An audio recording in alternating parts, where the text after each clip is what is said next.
Good morning प्रिय बच्चों। आज दिनांक 11 अक्टूबर 2024 में मैं आपका शिक्षक अनिल कुमार स्वागत करता हूं आपका अपने YouTube channel study with your sir में। आधुनिक भारत के अंतर्गत भारतीय राष्ट्रीय आंदोलन में महत्वपूर्ण प्रश्नों का ये वीडियो भेज रहा हूं बच्चों। आप अच्छे से एक एक प्रश्न को लिखें और ये प्रश्न कहने को तो 10 हैं संख्या में, लेकिन इनमें से कम 30 क्वेश्चन आराम से बन जाएंगे। तो मैं व्याख्या करता रहूँगा, एक एक क्वेश्चन में से 3-3, 4-4 क्वेश्चन निकल के आते हैं। पहला क्वेश्चन बच्चों, 1885 में भारतीय राष्ट्रीय कांग्रेस की स्थापना किसकी पहल पर की गई थी? भारतीय राष्ट्रीय कांग्रेस की स्थापना किसकी पहल पर की गई थी बच्चों? तो उसका आंसर है doctor A.O. Hume, Allan Octavius Hume इनका पूरा नाम है। इनकी संस्तुति पर भारतीय राष्ट्रीय कांग्रेस की स्थापना की गई थी और इसके पहले अध्यक्ष जो थे बच्चों वो W.C. बैनर्जी थे, व्योमेश चंद्र बैनर्जी। और अगर पहली महिला अध्यक्ष की बात की जाए तो वह एनी बेसेंट थी, जो कि विदेशी थी। और अगर पहली भारतीय महिला अध्यक्ष की बात की जाए तो सरोजनी नायडू थी। तो इस तरह से इसमें से 4 क्वेश्चन बन गए बच्चों। महात्मा गांधी के बारे में आप जानते हैं, महात्मा गांधी भारत के महत्वपूर्ण स्वतंत्रता सेनानी तथा राष्ट्रपिता थे। बाल गंगाधर तिलक ये भी स्वतंत्रता सेनानी थे और सुभाष चंद्र बोस ने आज़ाद हिंद फौज का गठन किया था। तो इस तरह से कई क्वेश्चन हो गए। अगला देखते हैं, 1905 में बंगाल विभाजन किसके द्वारा हुआ था? बंगाल विभाजन 1905 में लॉर्ड कर्जन की उपस्थिति में हुआ था और लॉर्ड कर्जन ने 19 जुलाई 1905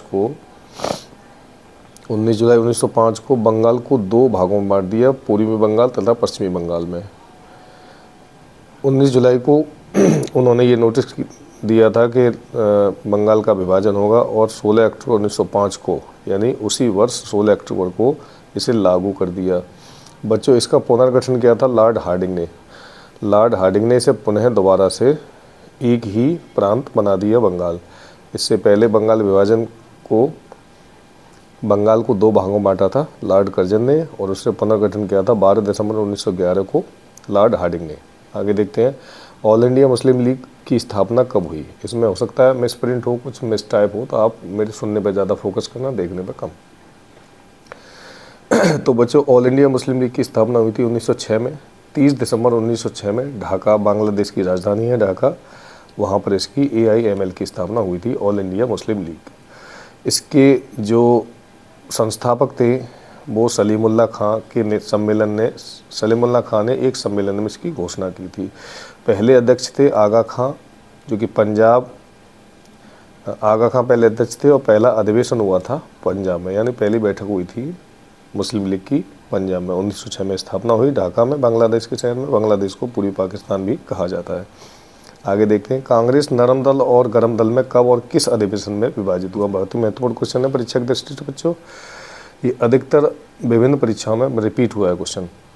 तो सूरत अधिवेशन में 1907 में कांग्रेस का विघटन हो गया 2 दलों में, गरम दल और नरम दल में। गरम दल के जो नेता थे वो थोड़े उग्र स्वभाव के थे तथा नरम दल के नेता थोड़े नरम स्वभाव के या वो शांति चाहते थे। तो गरम दल के नेता में थे लाला लाजपत राय, बिपिन चंद्र पाल और बाल गंगाधर तिलक। अगर प्रमुख नेताओं की बात की जाए तो ये प्रमुख नेता थे। और नरम दल के प्रमुख नेता थे दादा भाई नौरोजी, जिन्हें grand old man of India की संज्ञा दी जाती है। गोपाल कृष्ण गोखले, जो कि गांधी जी के राजनीतिक गुरु थे। महामना मदन मोहन मालवीय जी, जिन्होंने BHU की स्थापना की है बच्चों, बनारस हिंदू विश्वविद्यालय की। तो इसमें से भी 4 क्वेश्चन बन गए। अगला प्रश्न देखते हैं, गदर पार्टी की गदर पार्टी की स्थापना अमेरिका में किसने की थी? एक गदर पार्टी थी जो कि स्वतंत्रता आंदोलन के लिए जरूरी थी। तो इसकी स्थापना की थी लाला हरदयाल और सोहन सिंह भकना, दोनों जो स्वतंत्रता सेनानी थे, दोनों ने मिलकर अमेरिका के सैन फ्रांसिस्को शहर में कैलिफोर्निया में इसकी स्थापना की थी 15 जुलाई 1913 को। गदर पार्टी महत्वपूर्ण प्रश्न है, कई परीक्षाओं में रिपीट हो चुका है। आगे देखते हैं, महात्मा गांधी अफ्रीका से कब लौटे? बच्चों, महात्मा गांधी ने अपना महत्वपूर्ण समय अफ्रीका में बिताया था, लगभग 21 वर्ष। तो वे लौटे थे 9 जनवरी 1915 को। 9 जनवरी 1915 को जब महात्मा गांधी भारत लौटे, उस दिन को प्रवासी भारतीय दिवस के रूप में आज तक मनाया जाता है, यानी NRI डे। NRI के रूप में मनाया जाता है। महात्मा गांधी 45 साल के लौटे थे और गए थे 1893 में, जब वे 24 साल के थे। तो लगभग 21 साल का महत्वपूर्ण समय कालखंड उन्होंने वहाँ पर बिताया। अक्सर क्वेश्चन आता है महात्मा गांधी का जो अफ्रीका में फॉर्म था उसका नाम क्या था, आश्रम का? तो टॉल्स्टॉय फार्म था उसका नाम, टॉल्स्टॉय फार्म। ठीक है बच्चों, इसमें मिस राइटिंग है तो आप उसको सुन के मैं जो व्याख्या बता रहा हूँ उस पर ध्यान देना और क्वेश्चन उसमें से बनाते जाना।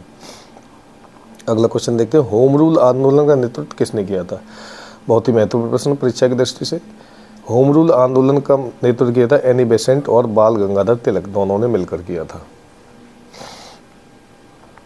होम रूल का अर्थ होता है, होम रूल शब्द जो है आयरलैंड से लिया गया था बच्चों, और होम रूल का अर्थ होता है भारत में स्वशासन दिलाने वाला आंदोलन, यानी देश का स्वयं का शासन होना।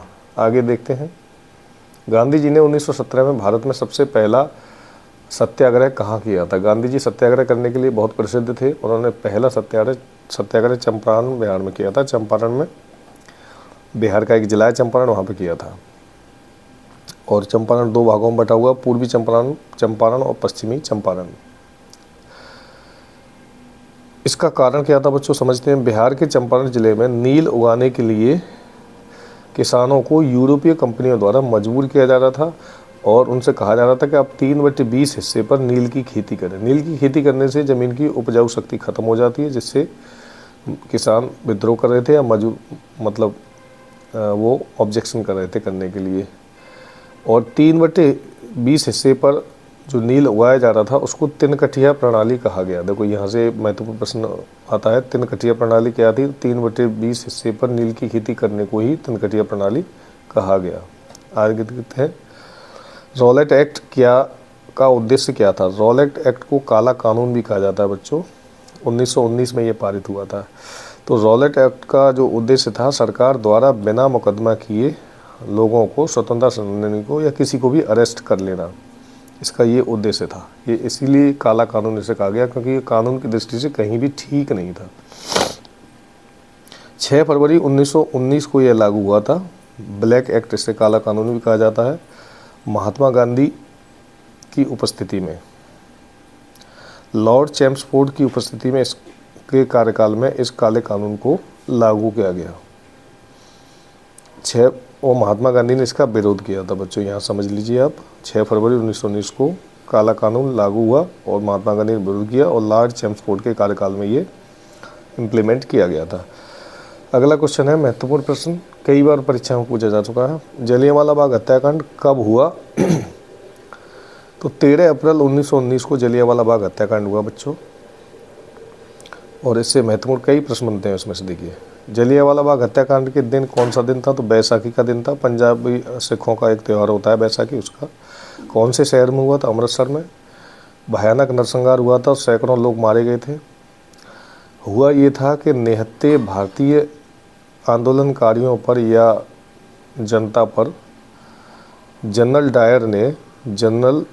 Lieutenant governor general Michael O'Dwyer ने गोलियां चलवा दी थी। अब रीजन क्या था बच्चों, इसको समझते, कारण क्या था? तो डॉक्टर सैफुद्दीन किचलू तथा डॉक्टर सत्यपाल, ये दोनों लोग गिरफ्तार कर लिए गए थे। क्यों गिरफ्तार किए थे? क्योंकि ये काला कानून का विरोध कर रहे थे, यानी रॉलेट एक्ट के विरोध के चक्कर में इन दोनों को गिरफ्तार कर लिया गया।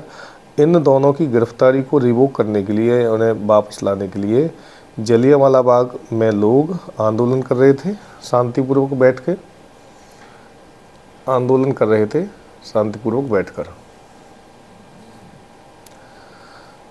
जैसे ही अंग्रेज सरकार को इसकी भनक हुई तो lieutenant governor general Michael O'Dwyer, या जनरल डायर का ये पूरा नाम है, उन्होंने वहाँ पर जाकर अंधाधुंध फायरिंग स्टार्ट करा दी कि इन लोगों को मारो, तितर बितर करो। इसके विरोध में क्या हुआ था बच्चों? इसके विरोध में महात्मा गांधी जी ने कैसर हिंद, उन्हें एक सम्मान दिया गया था अंग्रेज सरकार के द्वारा, कैसर हिंद की उपाधि लौटा दी थी। वहीं रविन्द्रनाथ टैगोर, जो कि गीतांजलि पुस्तक के रचयिता थे, जिन्हें उसके लिए नोबेल प्राइज़ मिला था, उन्होंने नाइटहुड की उपाधि वापस करी थी। तो ये दोनों क्वेश्चन आते हैं परीक्षा में कि गांधी जी ने क्या किया था और रविन्द्रनाथ टैगोर ने क्या किया था। तो देखिए बच्चों, ये 10 प्रश्नों का वीडियो था, मैंने अच्छे से समझा दिया एक एक प्रश्न व्याख्या करके। आप वीडियो को पॉज कर करके और देख के लिख लें अच्छे से और इसके नोट्स बना लें। मिलते हैं अगले वीडियो में। धन्यवाद।